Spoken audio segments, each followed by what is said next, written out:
we are here. All right. Somebody tell me something about these people. Tell me something. Yeah. They had some literacy going on. Yes.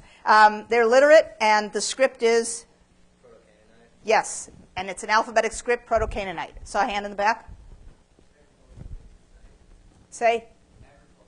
Agricultural-based society. That's right. Self-sustaining, agricultural-based. Small settlements, just a few family members in each. Peaceful, not very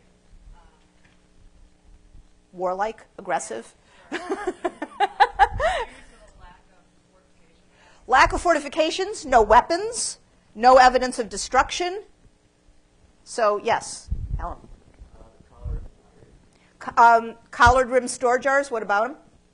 Besides the fact that they had them. They are locally made. They are very large. They evidence technological facility. You know, they're very well made. So, I mean, these people are not incompetent, and they are well provided.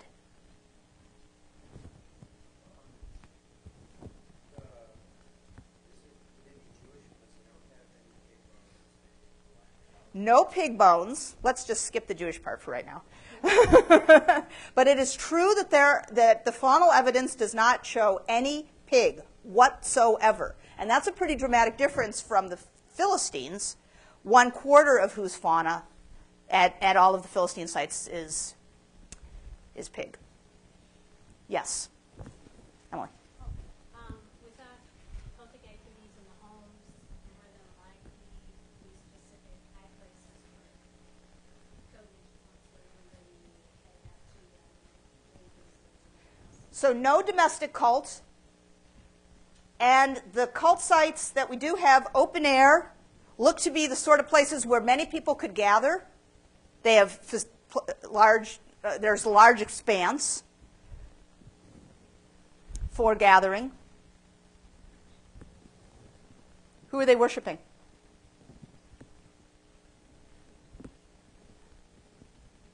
Well, yeah, I mean, the only evidence we have is this so far. And we do have the sacrifice of young, in the article that was written, young male bulls as opposed to, I don't know, young female bulls. Somebody who did not grow up anywhere near farmland. Young male bulls being sacrificed at Mount Ebal. So, something else?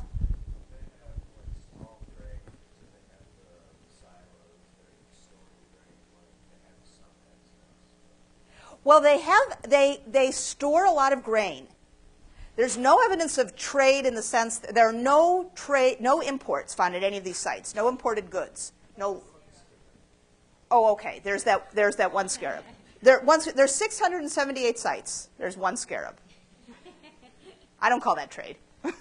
That's a little, object that somebody got a hold of. But there's no evidence for exchange. They do have the silos and the plastered cisterns. They have agricultural surplus in the sense that, I mean, they have food that they need for year-round. But all the sites have these silos and cisterns and ovens. So it's not like some sites have a whole bunch and other sites have none, and so you've got to figure that there's some sort of exchange going on, because it's not like that. So so there's no evidence that these people were anything other than self-sufficient and storing away for the winter.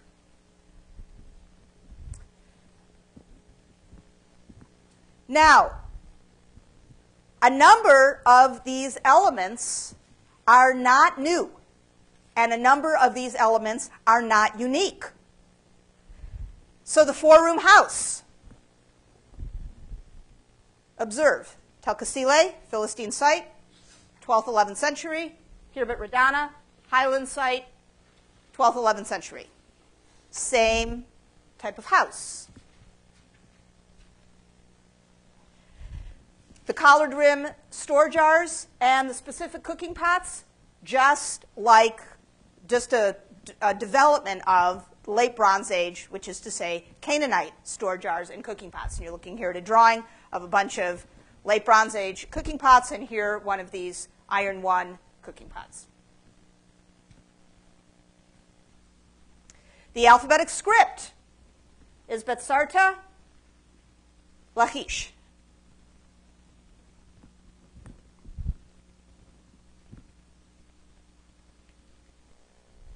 And of course, the deity, or the manifestation of the deity, or perhaps the kind of votive that people gave to the deity. But anyway, it's the same as that which we know of from Canaanite culture. Here, the bull from the bull site. Here, the silver calf from Ashkelon. Here, the bronze bull from Chatzor.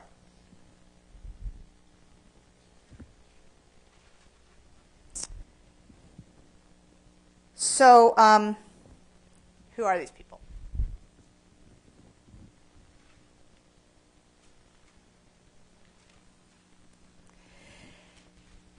They live in a very different way than the Canaanites, who have urban culture, administrative centers, temples in their cities, international trade, pictorial pottery, and so forth.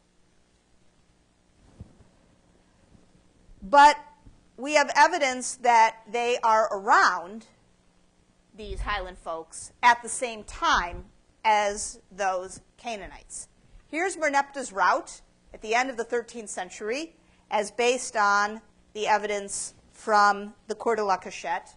Here are those settlements already beginning in the late 13th, early 12th. Here is the drawing from the Cour de la Cachette at Karnak with two of the panels. Here's the Ashkelon panel. People in a big city. The pharaoh is coming to fight them. Here is the panel above it. Here's the pharaoh. You see dotted lines here because the panel is broken right here. So unlike Ashkelon, where we've got a hieroglyphic identification for the city, here we have lost the place with the identification for this episode of Merneptah's conquest. But this episode is clearly against a different sort of people than the people at Ashkelon, because they don't live in a city. These people are being trampled underfoot by the striding horse and chariot of Merneptah, and they lay on the ground. But they're in individual depictions. They look identical to the Canaanites. Back there. There is no evidence of destruction. At these Iron 1 sites in the highlands, they are settled with, the sites are settled without any evidence that there's any kind of destruction prior. You hold that thought. If we only have the bottom portion of that top panel, how do we know that there's no city? Because if you just touch the bottom portion of the other panel, we would be able to see the city either. Well, there's no landscape at all evidenced in this panel. It's true that, I mean, here you've got horses and here you have people, but here you already have Egyptian soldiers fighting up. And the setup of this panel with this line of Egyptian archers is replicated on the other three. So the parts of the panel that we have here show just people, some being led away as prisoners already, and others falling around. So it looks like a different sort of folk. And hold that thought so that we can get to the next thing, and you'll see the other reason that we represent it that way. So on the Cour de la Cachette at Karnak from Merneptah, we have 3 cities identified, and this is a fragment of the 4th group that is under attack by Merneptah. But we also have some other evidence from Merneptah. We have a complete written document called the Merneptah Stele. It's a reused stele of an earlier Egyptian pharaoh.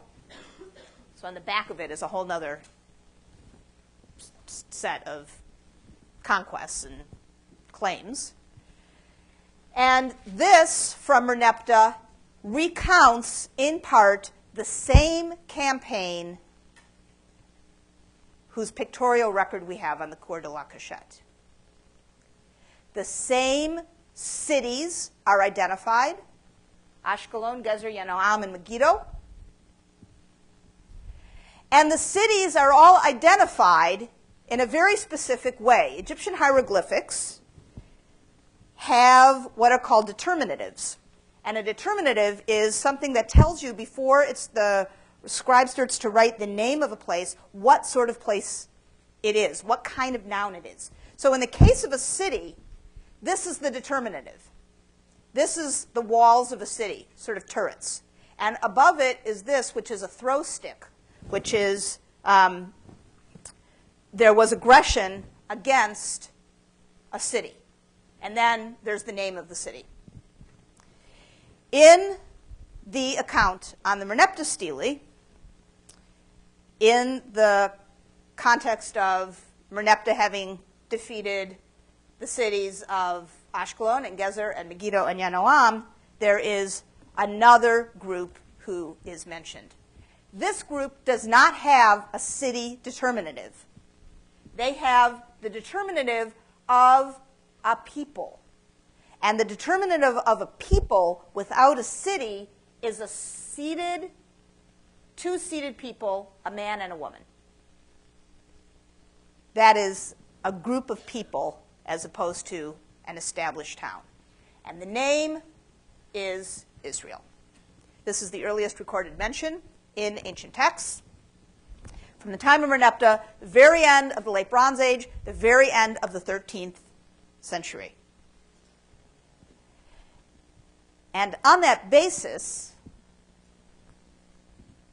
most archaeologists and many historians would identify the people who fill up this territory in the course of the 12th and 11th centuries, but some few of whom were already there in the Late Bronze Age. You remember that original settlement pattern map?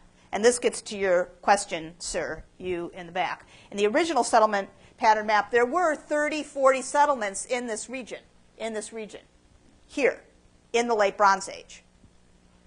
And hence this arrow here, that is probably against whom Merneptah was wheeling about. And then after he leaves, in the course of the next 2 centuries, this area grows in settled territory from 500 acres to 1,500 acres by 3 times, and the number of settlements increases dramatically. And this is the territory of the third group of people who live in this land in Iron 1. We call them Israelites based on the name in the Merneptah Stele. And that is part of the question if you think that a name tells you what you need to know about who these people are. But you've just made a description about who these people are from the archaeological evidence.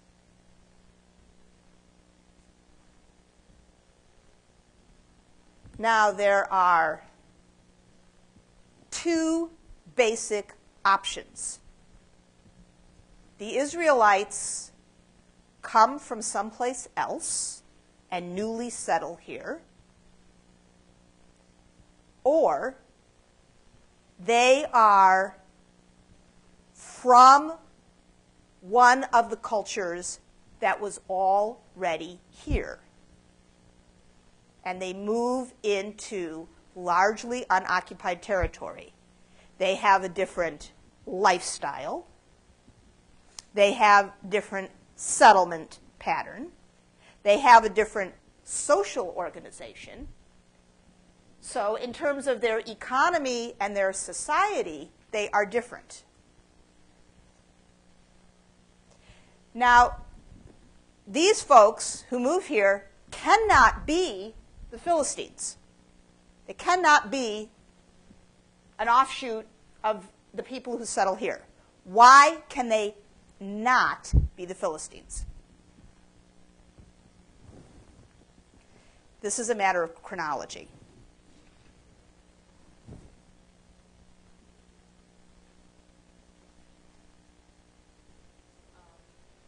Doesn't Merneptah attack highlands before the Philistines show? Yes. Merneptah is the late 13th century, 1212 to 1202. There are no Philistines here yet. What is the datable evidence for the arrival of the Philistines?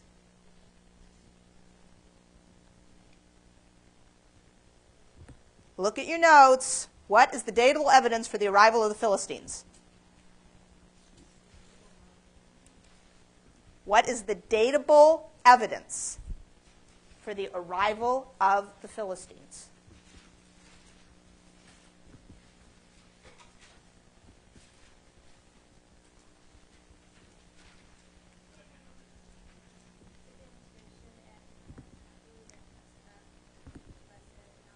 It is the inscription at Medinet Habu, and the date of that inscription? Early 12th century. The date of Merneptah? Late 13th. So that is earlier than, prior to, any evidence that the Peleset and any of their other friends, the Wesh, the Denyen, the Sikalayu, show up.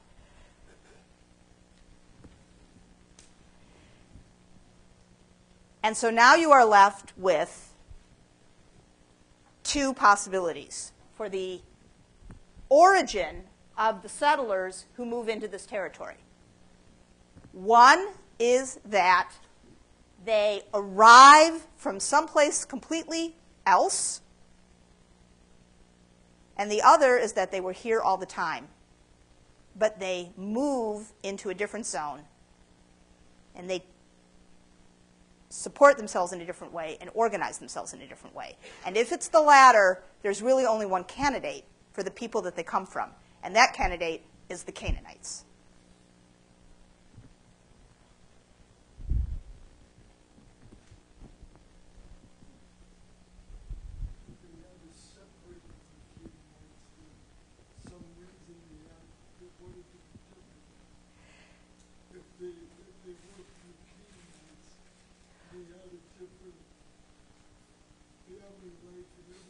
If they come from the Canaanites, and here you're looking at a contemporary Canaanite site, Megiddo, if they come from the Canaanites, what is the substantial difference between, in terms of social structure, between the Canaanites and the Israelites? The substantial difference in social structure.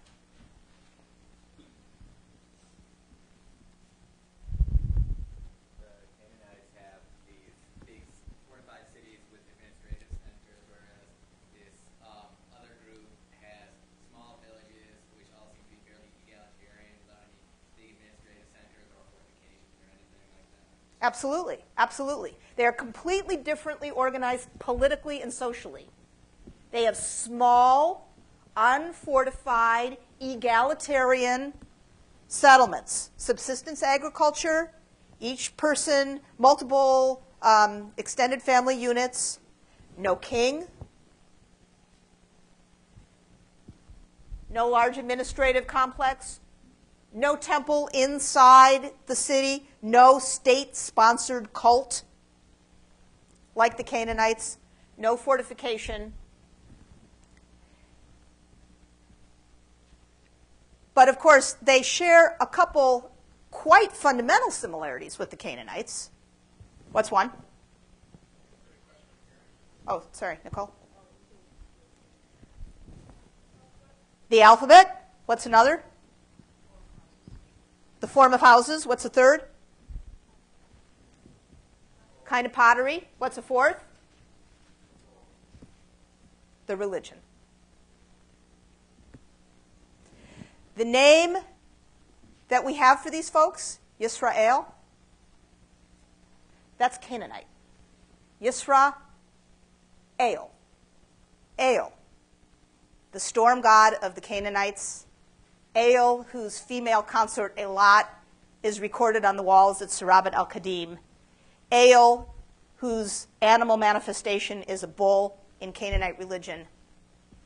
Yisrael means may El contend, or may El strive. The biblical explanation for the story is given in the book of Genesis. Jacob wrestles with an angel. He wins, and he is given a name, Yisrael, he who strives against El. That's one story. And then there is the evidence that you have before you. Your papers are due on Tuesday, about probably 6 to 8 pages. If it's much longer than that, you're writing too much. If it's shorter than that, you're not writing enough. Double-spaced, please. And we'll talk about all this in more detail then. Thanks.